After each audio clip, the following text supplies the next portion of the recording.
Meus amigos, nessa semana nós vamos entrevistar a doutora Jaqueline Muniz, socióloga, mestre em antropologia e doutora em ciências políticas. A doutora Jaqueline vai falar sobre esse fenômeno que lamentavelmente tem crescido aqui no nosso país, na nossa cidade particularmente, que é o problema das milícias. Não perca, vai ser muito interessante, hein?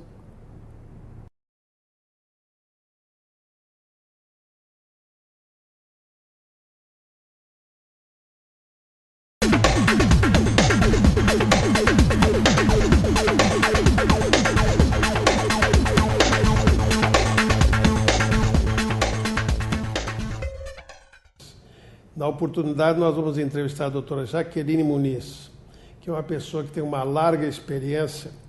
Ela vai nos contar sobre isso, sobre esse fenômeno tão lamentável que tem crescido no nosso país, especialmente aqui no Rio de Janeiro, que é a formação das milícias e os inconvenientes e os ônus que isso traz para a sociedade carioca. Doutora Jaqueline, então, como é que a senhora se viu envolvida nessas milícias todas aí? Conta para mim.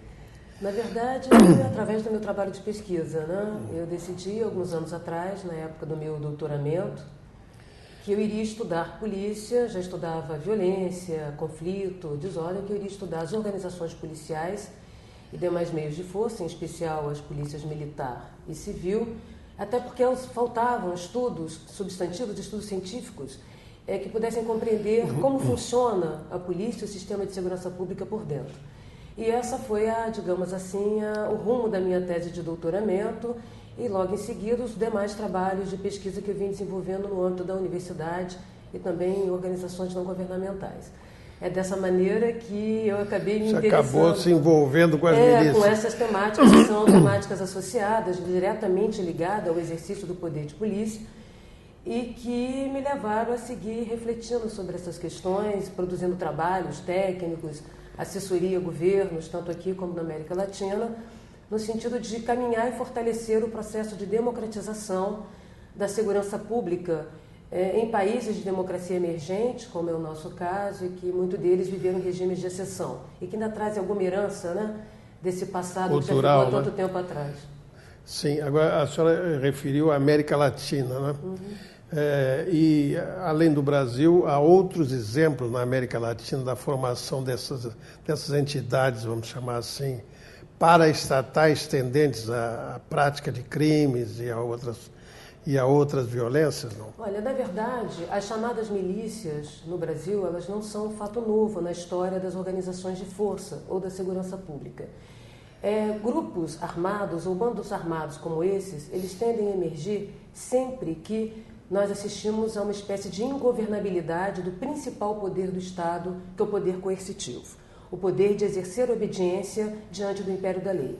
Quando nós estamos diante de governos frágeis ou estruturas policiais também frágeis, né, fenômenos como esse de exercício da tirania em áreas ou comunidade, ele se aparece. Ora, através de grupos armados, por exemplo, como do tráfico de drogas, né, traficantes, ora como milícias mesmo, estruturas paramilitares ou mesmo com apoio popular a fazer o policiamento por seus próprios meios. Né? Então, esse não é um fenômeno específico do Brasil ou único. Né? Na verdade, ele revela, digamos assim, uma espécie de para-estado, né? Se nós pudéssemos chamar, exatamente. a milícia poderia ser o melhor exemplo de um Estado paralelo, porque ela nasce dentro das estruturas do poder público, diferente, por exemplo, de outros bandos armados. Dentro dessa conceituação, as Farc na Colômbia construiriam também uma entidade desse gênero? Não seria distinta, porque, quer dizer, elas têm coisas em comuns, mas são distintas porque lá as Farc têm um propósito ideológico, começou a ter uma dinâmica de guerrilheira, o que não se aplica diretamente ao caso das milícias. No entanto, tanto as milícias no Brasil como as Farc, guardando toda a diferença, porque têm propósitos distintos, forma de organização distintas, de cooptação de integrantes distintas, o fato é que tanto uma quanto outra vão tentar buscar legitimação ou legitimidade ou junto às comunidades a que elas se fazem presentes, né? Isso, por exemplo, é um caso clássico nas milícias. As milícias dependem de construir bases sociais de sustentação e, sobretudo, base política de apoio para que elas possam sobreviver e subsistir. É dizer, enquanto que as Farc operam por uma lógica de guerrilha, já que elas não conseguem ter uma base social de sustentação, as milícias dependem do apoio político, da conivência ou da conveniência político-partidária para que elas possam se enraizar nos territórios. Mas me diga uma coisa, essas milícias têm surgido muito no noticiário nos últimos tempos, né? Sim. Mas elas já existem há muito tempo no Brasil, aqui no Rio de Janeiro. Vamos de uma localizar certa maneira, isso. Nós podemos dizer que é o seguinte, né? Ao longo da história política do Rio de Janeiro, as polícias sempre foram fortes para fracos e fraca diante dos fortes. É dizer, o poder de polícia no Brasil sempre foi vítima, ora da apropriação privatista, de um lado, ora do aparelhamento político-partidário, uma espécie de clientelização, né, do exercício concreto da autoridade do Estado ali na esquina, que é exercido pela polícia. Ora, o que vai se dar no Rio de Janeiro, né, sobretudo ao longo de ondas de crises de segurança, é que esse poder de polícia se emancipa do próprio Estado, do próprio governo e da própria sociedade, né, apoiado, né, por segmentos da própria estrutura do Estado.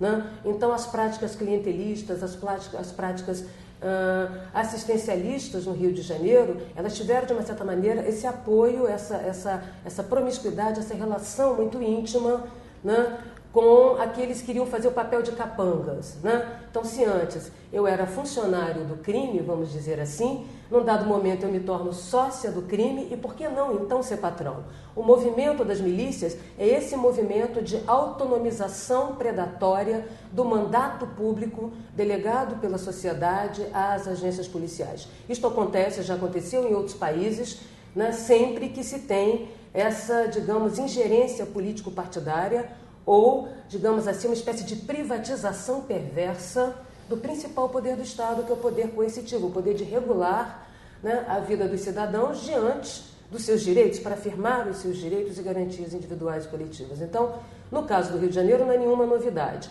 O que vai acontecer, que é muito interessante, é que nos últimos anos, né, nós vamos ter uma espécie de cada vez mais aparelhamento partidário e político das polícias, né?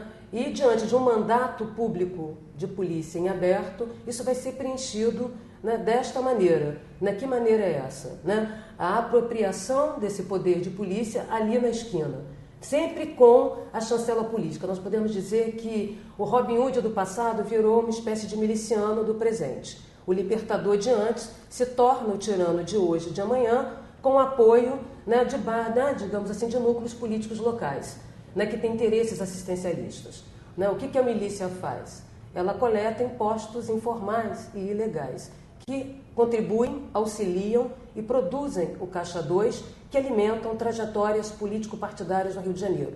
Deputados, vereadores, né, senadores. Portanto, é um dinheiro de Caixa 2 que não precisa ser declarado a nenhum tribunal. Não paga imposto de renda.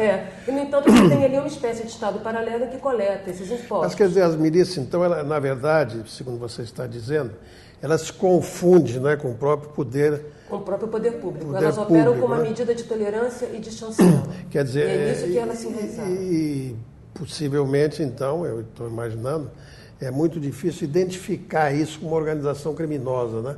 Quer dizer, personalizar os seus integrantes, não é, não?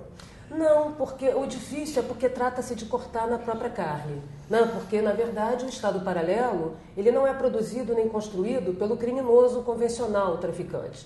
Ele é construído de dentro do próprio Estado, com o apoio de segmentos políticos. Muito bem, nós vamos continuar conversando com a doutora Jaqueline Muniz no próximo bloco sobre esse problema tão importante e tão atual aqui na nossa cidade, que são as milícias criminosas.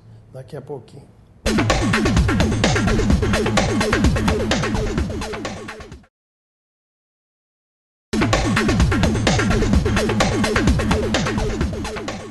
Muito bem, estamos de volta. O programa Justiça Sem Fronteiras, entrevistando a socióloga doutora Jaqueline Muniz. Doutora Jaqueline, me diga uma coisa. No Código Penal, na lei penal, existe alguma coisa que pudesse configurar esse tipo de atividade criminosa?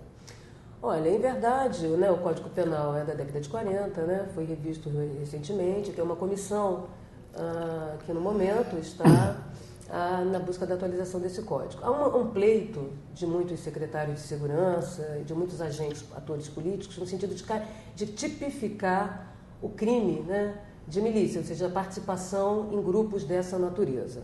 Há que se dizer que a expectativa de que isso possa incrementar um melhor combate está por saber, né? Nós não temos como afirmar que a construção desse tipo penal, a rigor, imprimiria uma melhor capacidade de intervenção. Por quê? Porque antes de se aplicar a lei, é preciso um trabalho propriamente policial, de inteligência, de investigação, e a milícia, pela própria natureza de suas práticas de policiamento e vigilância ilegais e de exercício de justiça extralegal no território em que ela atua, ela pratica diversos crimes já previstos na legislação. Corrupção, porque são compostos de agentes públicos, né? A milícia, em sua maioria, é composta de policiais, bombeiros, policiais civis e militares, desculpa a correção. Homicídio, isso acontece também nessa área? Sim, tribunais extralegais, porque a corrupção, a moeda da corrupção é a vida, né? E o terror é a fonte, né, a forma de ameaçar e de sustentar um certo poder que é ilegal e ilegítimo, exercido ali. A milícia, ela opera porque ela é uma holding, uma espécie de empresa. Ela funciona dentro de uma lógica bem organizada, empresarial, porque ela está ali para aferir, né, lucros, ela cobra taxas de toda sorte, que eu estou chamando de impostos ilegais, informais, quer dizer, ela exerce um papel de para-estado ou de estado paralelo e que é milionária, é uma economia milionária, que pode sustentar carreiras políticas, inclusive fazer seus próprios candidatos. É por isso que muitas das vezes se demanda no Rio de Janeiro e em outras partes, né, pelo Tribunal Eleitoral, o apoio, né, das forças públicas, tanto militares, né, no caso do Exército, como de outros, para garantir que o cidadão possa votar livremente e não votar de cabresto. Cabresto extra imposto pela milícia. Então, hoje a milícia faz, inclusive, seus candidatos políticos. A receita que as milícias operam é muito elevada, né? Porque se trata de cobrar taxa de vida, né? Ao aluguel de imóvel, venda de imóvel, o controle do acesso ao bujão de gás, os serviços públicos essenciais como água, luz, TV a cabo, o transporte. Bom, pelo que você está dizendo, é um verdadeiro Estado, é um verdadeiro paralelo. Estado. Ela administra e cobra taxas, muito, né? E mais que isso, Quer dizer, isso teria alguma similaridade com as máfias? De uma certa maneira, sim, porque opera em rede, com uma infinita capilaridade, operam dentro de uma lógica chamada lógica da proteção. Ou seja, o fundamento dessa lógica da proteção é a ameaça, né? Constrói-se ameaça para vender proteção. E essa venda de proteção, ela é ilimitada. Toda e qualquer mercadoria política ali será útil a ser vendida, né? Desde a vida até o aluguel, passando pela conta pelo gás, pela luz, que chega na favela. Então, é como se ali eles exercessem, de fato, o papel regulador do Estado, só que para fins privados e criminosos. Então, não há diferença de natureza no exercício despótico da autoridade exercida pela milícia, da autoridade exercida pelo traficante. São bandos armados cuja natureza do exercício do poder ilegal e legítimo é a mesma. O que difere é a sua composição, né? No caso, a milícia, ela vem de dentro do próprio Estado, né? Opera dentro da máquina pública e isso sabota o próprio trabalho policial. Por quê? Porque a milícia tem informações privilegiadas. Então, se vai se fazer uma operação, né, de resgate de uma comunidade sitiada por esses bandos armados, a milícia, porque faz parte da máquina pública, né, faz parte da própria polícia, ela acaba por sabotar, né, a eficácia, a eficiência e a efetividade do trabalho policial, né, pondo em risco não só a vida do policial, como também a vida do cidadão. Então, em termos de gravidade, a milícia é uma situação gravíssima, porque ela demonstra a emancipação do poder de polícia do Estado, diante do controle da sociedade e do governo legitimamente eleito. Não é simples combatê-la, mas é fundamental. Então, hoje, há vários tipos penais que poderiam dar conta disso. A corrupção, homicídio. Né? No entanto, toda a dificuldade está quando a gente tem que olhar para dentro de nós, né? E combater um de nós. Né? E, portanto, esse é o desafio que o Estado tem, que o governo tem. Né? E que ultrapassa, digamos assim, todo o empenho da Polícia Civil e da Polícia Militar. É preciso um trabalho fortíssimo de inteligência, é preciso um trabalho articulado com a promotoria. Foi assim em Nova York. Nova York, a principal máfia de Nova York era a máfia do lixo, né? Uma máfia composta de servidores públicos municipais, né? E que, através da terceirização dos serviços de lixo, oprimia, fazia estas chantagens, tá? Da mesma maneira numa lógica mafiosa. E isso significou um trabalho de quase um ano de inteligência, né? De levantamento de provas, monitoramento da dinâmica daquele grupo, até que um belo dia, esses homens de ouros ou mulheres de ouros que compunham esse grupo, né, sob o controle direto do prefeito, portanto não tinha intermediário, só o prefeito legitimamente eleito sabia que ele constituiu esse grupo de pessoas, né, de intocáveis, vamos falar assim. Um ano depois, essas pessoas saem do seu escritório e fazem uma prisão em massa, desmantelando toda a estrutura criminosa e a sua rede, né, capilarizada pelo território. Né? Isso foi importantíssimo, porque a polícia de Nova York também era considerada uma das polícias mais corruptas do mundo. E passou por quase 40 anos de reforma e está aí como um exemplo, entre muitos exemplos, né, de superação de problemas que são crônicos. Sempre que você tem ingerência política, né, e econômica nos assuntos fundamentais do Estado, é esperado esse tipo de coisa. E quando a gente lida com a liberdade e a vida das pessoas, não tem outro resultado. A verdade é que sempre alguém vai se aproveitar de uma maneira ou de outra do poder que ela detém ocasionalmente. Isso não tenha dúvida, não tenha dúvida. Não, com certeza. Por exemplo, muitos vereadores no Rio de Janeiro, já é sabido disso, se elegeram com dinheiro de milícia. A milícia faz a coleta, como nos tempos antigos de Robin Hood. Não, o antigo coletor de impostos, ela exerce esse papel. O que ela tem de diferente e interessante no Rio é que nós fomos enganados por uma espécie de guerra contra o crime. A guerra contra o crime é uma falácia, ela é falsa, porque ela é uma espécie de busca de santo graal, que nunca vai chegar. Né? Porque segurança pública é algo que se faz todo dia, melhor para se fazer de novo amanhã. Não existe uma guerra que vai ter uma vitória no final. Todo dia é dia de prevenir, reprimir e dissuadir o crime, né? E garantir o direito de ir e vir das pessoas. Como nós ficamos, de uma certa maneira, iludidos com a guerra contra o crime, nós fomos vítimas do nosso próprio medo e da própria insegurança coletiva. Nessas circunstâncias, aparecem aqueles heróis de ocasião que te prometem a segurança e a proteção de hoje, normalmente de maneira ilegal e de maneira ilegítima. Isso foi se enraizando no Rio de Janeiro, de uma tal maneira que as milícias surgiram com um nome curioso, Liga de Autodefesa Comunitária. Para quê? Para buscar uma certa aprovação social. Olha, se você não tem a polícia para todos, agindo de forma legal e legítima, compre os nossos serviços. E isso, na verdade, tinha por trás toda essa engrenagem política partidária, essa promiscuidade, né, entre o exercício do mandato público representativo e as ações de polícia. Bem, mas vamos deixar essa prática para o próximo bloco. Nós continuaremos conversando com a doutora Jaqueline Muniz sobre isso, daqui a pouquinho.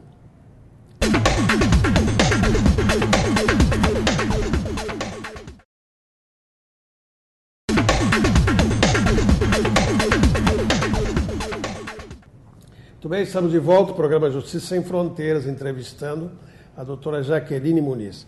Jaqueline, e como é que são essas práticas que nós vimos falando no bloco anterior, sobretudo em relação à justiça, fazer justiça dessa forma? Então, exatamente. Como ali se exerce com a presença das milícias, e não muito diferente também do que ocorre com outros bandos armados, no caso os traficantes aqui no Rio de Janeiro ou no México, que dominam, né, praticamente quase todo o país, com esse mesmo modus operandi, né, se exerce exatamente para poder garantir a arrecadação ilegal desses impostos ilegais, vamos falar assim, se exerce ali um poder coercitivo, um poder tirano, um poder opressivo, que não está baseado nem na legalidade, né, e muito menos na legitimidade mais ampla, na chancela da sociedade, a essa forma tirana de governo. Ali se exerce um governo. Né? E esse governo, evidentemente, assenta sobre dois aspectos centrais. O primeiro, monitoramento, vigilância e, portanto, práticas de policiamento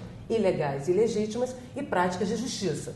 Então, ali eles, os milicianos, são aqueles que vão responder pela administração dos conflitos locais, das demandas por justiça da população e, evidentemente, de forma extralegal, com tribunais, execução, resolução de pequenas pendengas ou rusgas entre moradores vai ser feito por esses atores de forma ilegal, de forma opressiva. Então, eles representam, por um lado, né, o trabalho de regulação do Estado e de provimento de uma justiça substantiva, né, que está perto, né, que está tão perto do cidadão que pode lhe ser opressiva, destituidora, excludente e desigual. E, evidentemente, dentro de uma lógica marcial. Não acatar, né, os ditames, digamos assim, deles significa ser expulso da comunidade, perder a sua própria vida, né, ser destituído das suas condições básicas de sobrevivência. Então, o que se tem ali é uma espécie de regime de exceção, né, que contraria o Estado democrático de direito. Né? Quando não se tem acesso à justiça e não se tem garantido os seus direitos, não se pode afirmar uma cidadania plena. Né? O império dali é o império do medo, o império do silêncio, do silenciamento dessa população, né, que se vê restrita na sua mobilidade e no acesso aos serviços essenciais. Estima-se, por exemplo, que só o gatunete, em algumas favelas do Rio, pode render 30, 40 milhões de reais. Né? Essa economia é uma economia das trevas, é uma economia milionária e é uma economia que se impõe e que nascida de dentro do Estado, ela se enraiza dentro dele. Né? E hoje fazendo carreiras políticas autônomas. Então, nós temos, como já ocorreu no Rio de Janeiro, bancadas partidárias, tanto na Câmara de Vereadores, sobretudo na Câmara de Vereadores, como no nosso Parlamento Estadual e assim adiante. Então, é uma situação crítica. Ela não é nova, né? O Brasil não é o primeiro a viver isso, sempre que temos uma fragilidade dos mecanismos de justiça e de polícia. Por que esses mecanismos são importantes para garantir a democracia? Porque é ali que o cidadão faz valer seus direitos individuais e coletivos. Né, para que eu possa ter acesso à saúde, à educação, ao lazer, à cultura, eu preciso ter ao meu lado a autoridade legal e legítima na esquina. Quem representa essa autoridade? O policial. E quem chancela e garante a resolução pacífica de conflitos? A justiça, o acesso popular à justiça. Se esses dois meios de afirmar a democracia não se fazem presentes, então, de fato, nós estamos diante de uma sujeição plena, de uma opressão, de uma tirania de outra natureza, realizada por esses grupos. Daí a importância do seu combate, e é um combate de dentro. É mais fácil implantar o PPs em territórios de bandos armados, é mais difícil combater as milícias, porque tem que combater de dentro. E como é que funciona isso? Já que você falou em UPP, como é que funciona isso com as milícias? Olha, as áreas que hoje, das UPPs implantadas, apenas uma UPP, que é o UPP do Batã, né, na Zona Oeste, foi implantada numa área antes dominada por milícia. E o que motivou aquela implantação, à época, foi a tortura a que uma jornalista do Dia sofreu por estar fazendo uma matéria investigativa sobre esses tentáculos da milícia, como a milícia se constitui e se afirma como Estado paralelo. Os demais territórios pacificados são territórios que são resgatados destes bandos armados, propriamente os traficantes. No caso das milícias, elas operam, né, como elas operam, são compostas por policiais, eles têm um planejamento muito mais elaborado, são bem mais organizados do que os bandos armados de traficantes. E, nesse sentido, o resgate do território é fácil, não é difícil. O difícil é prendê-los, né, e ter provas substantivas para fazê-los responder diante da lei. Por quê? Porque eles se beneficiam da estabilidade do serviço público, de sua matrícula pública, da carteira de autoridade que eles dispõem. Então, daí a importância de um trabalho de inteligência. Quando você encaixa numa pessoa tanto poder, isso acaba transbordando, né?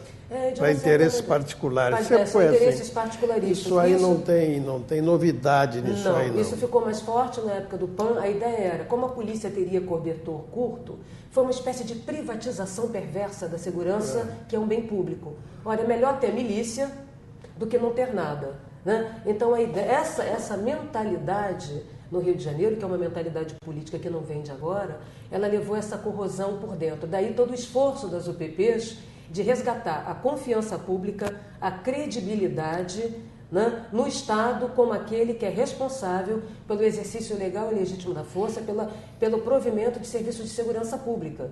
Né? Então, esse processo de terceirização, de mercantilização ilegal a que se fez com a segurança pública no Rio de Janeiro, que é a grande mercadoria política, ela levou a esse estado de coisas que não é de agora. Né? Que tem reversão? Tem. Outros países democráticos viveram situações muito similares à nossa, Chicago, nos Estados Unidos, na Inglaterra, e foi revertido. Né? O remédio para isso é a democracia. O remédio para isso é o empoderamento, da sociedade no controle da ação da polícia e um alerta. O Brasil precisa definir melhor o poder de polícia. Ele segue sendo aquele de 1968 do Código Tributário ainda na ditadura. É preciso que o Congresso Nacional repactue federativamente a segurança pública, definindo os mandatos de polícia no Brasil que seguem, como um cheque em branco ou uma procuração em aberta, que qualquer aventureiro pode lançar mão e preencher a seu bel prazer.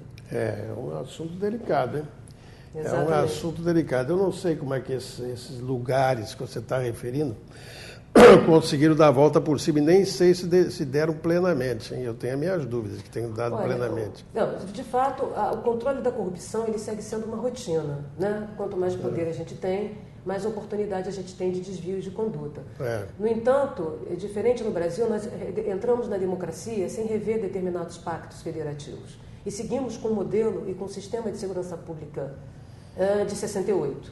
A última reforma no sistema de segurança pública no Brasil, reforma legal, foi de 1968, em plena a ditadura. Então, o sistema de segurança pública no brasileiro é uma espécie de queijo suíço, seja porque ele não dá estabilidade à tomada de decisão do policial da esquina, seja porque ele não permite um melhor controle, tanto interno quanto externo da sociedade, dos principais instrumentos de regulação do Estado. Isso, de tal maneira, faz com que a gente tenha, de um lado, ou emancipações predatórias ou apropriações privatistas. Então, é fundamental a definição, sim.